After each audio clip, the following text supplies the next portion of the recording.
Hello everyone, હું Mehul sir આપ સૌનું સ્વાગત કરું છું મારી ચેનલ ધ બ્રાઇટર્સમાં. તો આજના વિડીયો અંદર આપણે એન્વાયરમેન્ટ એન્ડ સસ્ટેનેબિલિટી એટલે કે ENDSની અંદર ચેપ્ટર નંબર 4ના જે IMP ક્વેશ્ચન છે કે જીટીની એક્ઝામમાં કામ લાગશે આપણે એનો અભ્યાસ કરીશું.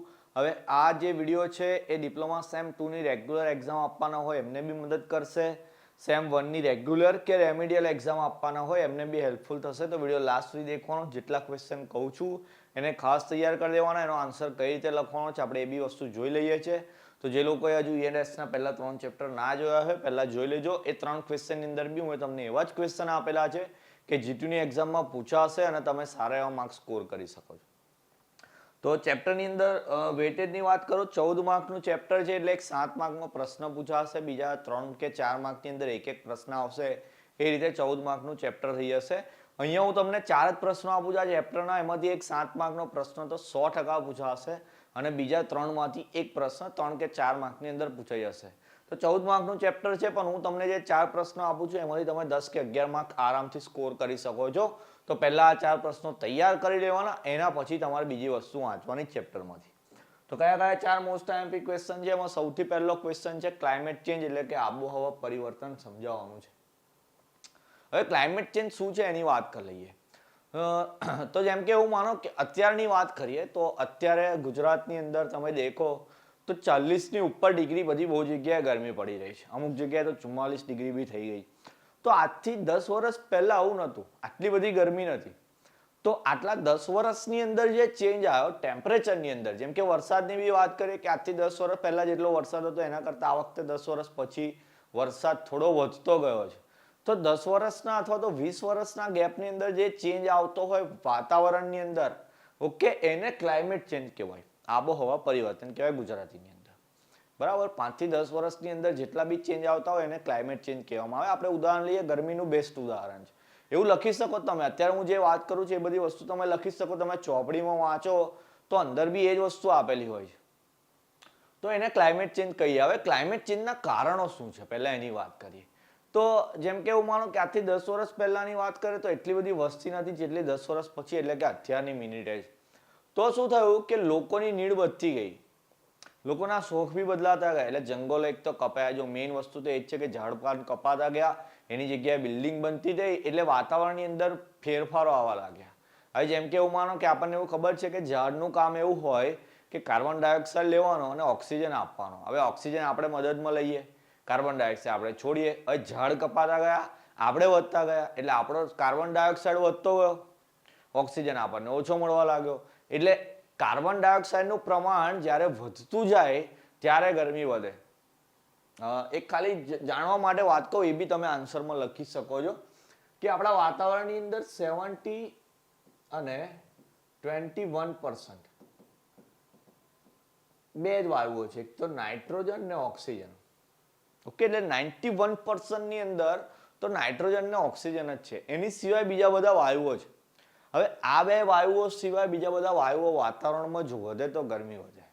હવે જેમ કે અત્યારે વાત કરી કે કાર્બન ડાયોક્સાઇડ જે એવો છે કે જે ગરમી વધારવામાં ભાગ લે, તો પછી આટલી બધી વસ્તી વધતી ગઈ, ઝાડ કપાતા ગયા, એટલે શું થયું, વાતાવરણમાં કાર્બન ડાયોક્સાઇડનું પ્રમાણ વધી ગયું એટલે ગરમીનું પ્રમાણ બી વધતું ગયું.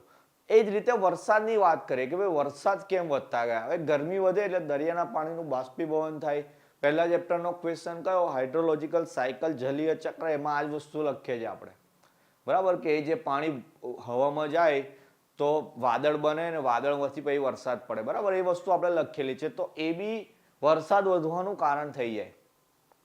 ક્લાઇમેટ ચેન્જની અસરો શું છે એવું બી લખી શકીએ આપણે. ક્લાઇમેટ ચેન્જથી કઈ કઈ અસરો થાય. તો જો આ ક્લાઇમેટ ચેન્જ આવું નવું ચાલતું રહે તો આટલે અત્યારે જેટલા બી બર્ફીલા પ્રદેશ છે તે ઓગળી જવાના.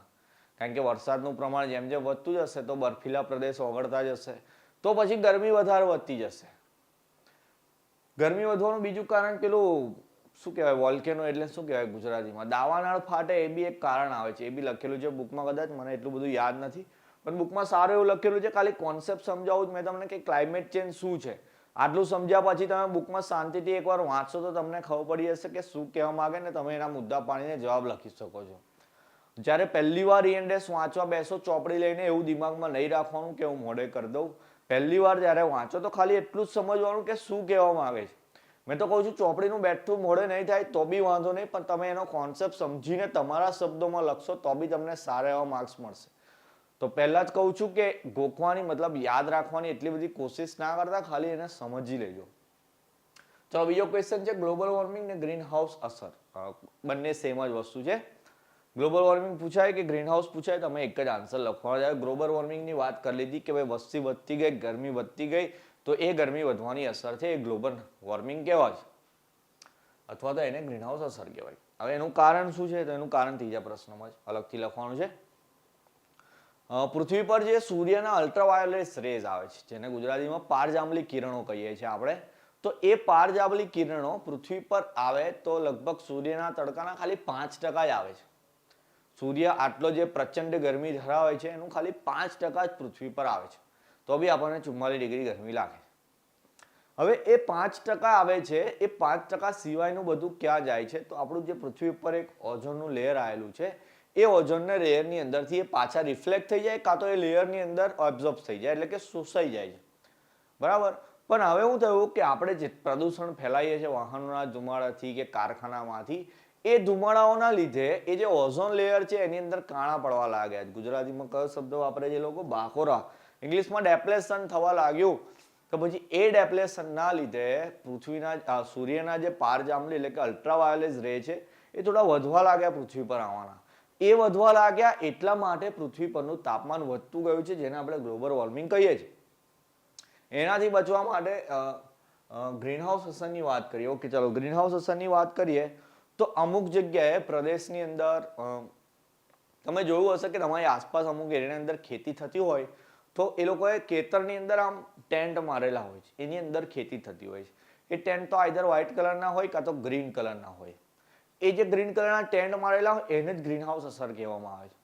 તો ઘણી બધી જગ્યાએ એવું હોય છે કે એ જે અમુક પેદાશ એટલે કે એવી પ્રોડક્ટ બનાવવાની હોય કે જેને સૂર્યની ગરમીની જરૂર પડતી હોય, પણ રાતે બી જરૂર પડતી હોય એવું હોય કે દિવસ રાત દરમિયાન જરૂર પડતી હોય. તો એ જે ગ્રીન હાઉસ હોય છે તો એ એવું કરશે કે જે સૂર્યની ગરમી આવી જાય એકવાર અંદર લઈ જશે તો અંદરનો જે ભાગ છે એ ગરમ ને ગરમ જ રહેશે. તો એ પ્રમાણે જે ઘર બનાવવામાં આવે એને ગ્રીન હાઉસ કહેવામાં આવે. બરાબર. અને એ જે ઇફેક્ટ છે આપણી ગ્રીન હાઉસ ઇફેક્ટ થઈ જાય. તો એ રીતે ગ્રીન હાઉસ ઇફેક્ટ સમજાવવાની શરૂઆત તમારે ગ્લોબલ વોર્મિંગથી જ કરવાની છે, એના પછી ગ્રીન હાઉસ સમજાવવાનું આવશે. એના પછી ઓઝોન લેયર ડિપ્લેશન છે, એની વાત આપણે કરી લીધી કે ઓઝોન લેયર ડિપ્લેશન શું છે, કેમ થાય છે, એ બધી વસ્તુ જોઈ લીધી. તો આ જે ઓઝોન વાળો આન્સર તમે આમાં બી લખી શકો છો. એક્ઝામની અંદર આ બેમાંથી કોઈ એક પ્રશ્ન પૂછાય તો બી બંનેનો આન્સર કમ્બાઈન કરીને તમે લખી શકો છો, કારણ કે બંને એકબીજા જોડે રિલેટેડ જ છે ક્વેશ્ચન. ઓકે, ચાલો પછી ક્લાઇમેટ ચેન્જ મેનેજમેન્ટ છે કે ભાઈ આપણે જોઈ લીધું ક્લાઇમેટ ચેન્જ થાય છે, તો ક્લાઇમેટ ચેન્જથી બચવા માટે મેનેજમેન્ટ છે, કમિટી છે કે ભાઈ લોકો કંઈ કામ કરી રહ્યા છે. બાકી આવું ને આવું ચાલશે તો અઘરું નહીં પડે ભાઈ આગળ જીવનમાં, કે ઠીક છે તમે તો જેનજી વાળા માણસો છે, તમારી પછીની કોઈ જનરેશન આવશે એ લોકોને તો 44 જગ્યાએ 54 ડિગ્રી આવશે તો શું હાલત થશે એ વખતે? તો ભાઈ સરકાર કોઈ પગલાં રહી રહી છે, સરકારની વાત નહીં કરે, કારણ કે એકલી ગુજરાત સરકાર કે ભારત સરકારની વાત નથી, આ તો આખો વર્લ્ડવાઇડ કોન્સેપ્ટ છે. તો આખા દુનિયાની અંદર એવી કોઈ કમિટી, એવું કોઈ મેનેજમેન્ટ છે કે જે આના પર કામ કરી રહ્યું છે કે નહીં? તો છે મેનેજમેન્ટ. એ લોકો શું કામ કરે છે? તો એ લોકો વૃક્ષો વાવવાનું કામ કરી રહ્યા છે. વૃક્ષો વાવવાથી શું ફાયદો થઈ ગયો આપણને ખ્યાલ છે. એની સિવાય તમે દેખો કે એ લોકો આપણી પાસે ઓપ્શન બી લાવવા લાગ્યા. ઓપ્શન કે જેમ કે દેખો સોલાર એનર્જીની વાત કરીએ તો અત્યારે સોલારની ડિમાન્ડ વધતી ગઈ, સરકાર સબસિડી આપે કહે છે કે ભાઈ ઘરે સોલાર લગાવો. સોલાર લગાવવાથી પ્રદૂષણ ઘટવાનું. કેવી રીતે? તો સોલાર શું કામ કરે? તો સોલારથી તમે દેખો ઘરમાં ઇલેક્ટ્રિસિટી મળે, તો ઇલેક્ટ્રિસિટીની ડિમાન્ડ આપણે એટલી ઓછી કરી દઈશું જીબી પાસેથી. જીબી પાસે જે ઇલેક્ટ્રિસિટી આવે છે એ આવે છે થર્મલ પાવર પ્લાન્ટમાંથી કે જ્યાં કોલસો વપરાય છે. તો એ જે કોલસો વપરાય છે, કોલસો બી ખૂટવા લાગ્યો છે અત્યારે દુનિયાની અંદર. તો એ જે કોલસો ખૂટવા લાગ્યો છે તો આપણે એ નેક્સ્ટ જનરેશન માટે બચાવી રાખીશું અને પ્રદૂષણ બી ઘટાડીશું. તો સોલારની તમને એવું અત્યારે ખબર હશે કે સરકાર ખાસી એવી સબસિડી આપે છે એના માટે જ કે લોકો એવું કરાવે સોલાર. પછી દેખો હવે તો ગાડીઓની અંદર બી તમે દેખો તો ઇલેક્ટ્રિક ગાડીઓ આવી ગઈ કે જેનાથી પેટ્રોલ ડીઝલનો વપરાશ ઘટવાનો, પ્રદૂષણ ઘટવાનું. તો ક્લાઇમેટ ચેન્જ માટે ઘણા બધા એવા પગલાં છે કે જે મેનેજમેન્ટ લઈ રહી છે. તો આ બી એક પ્રશ્ન છે 4 માર્કનો પૂછાય એ રીતનો. આ પહેલા 3માંથી એક પ્રશ્ન તમારો 100% 7 માર્કમાં પૂછાઈ જશે, મેં તમને કીધું એમ. અને એની સિવાયનો એક પ્રશ્ન તમને 3 કે 4 માર્કની અંદર એક્ઝામમાં જોવા મળશે. તો આપણું આ જે ચેપ્ટર છે 14 માર્કનું છે, પણ એના માટે તમારે ખાલી 4 જ પ્રશ્નો તૈયાર કરવાના, તો સારા એવા પ્રશ્નો તૈયાર કરી દેવાના. જો તમે સમજી ગયા હોય, બુકમાં વાંચી લીધું હોય, કાં તો ઓનલાઈન મટીરિયલમાંથી જોઈ લીધું હોય, તો એના પછી તમારે એક મુદ્દા વાઇઝ એટલે કે સ્ટેપ વાઇઝ આન્સર એક જગ્યાએ લખી દેવાના અને ફરી વખત એ મુદ્દાવાળું એટલે કે સ્ટેપવાળા આન્સર વાંચવાના, કે જેથી તમારે એક્ઝામમાં કેવી રીતે આન્સર લખવાનો એ તમારો તૈયાર થઈ જાય. તો 4 ચેપ્ટર રેડી થઈ ગયા. આના પછી આઈ થિંક એક જ ચેપ્ટર બાકી છે, તો હવે જોઈ લઈશું. તો E&S એક્ઝામ હવે નજીક આવે જ છે, તો E&S ના 4 ચેપ્ટર તૈયાર કરી લેવાના. કોઈ ક્વેશ્ચન તૈયાર કરવામાં મુશ્કેલી આવતી હોય તો કોમેન્ટ સેક્શનમાં બતાવો અથવા ટેલિગ્રામ પર મને મેસેજ કરો, હું તમને એનો ઓલ્ટરનેટિવ આપી દઈશ. ઓકે, તો ત્યાં સુધી ધ્યાન રાખશો તમારું, બરાબર તૈયારી કરતા રહેજો. જય હિન્દ, જય ભારત.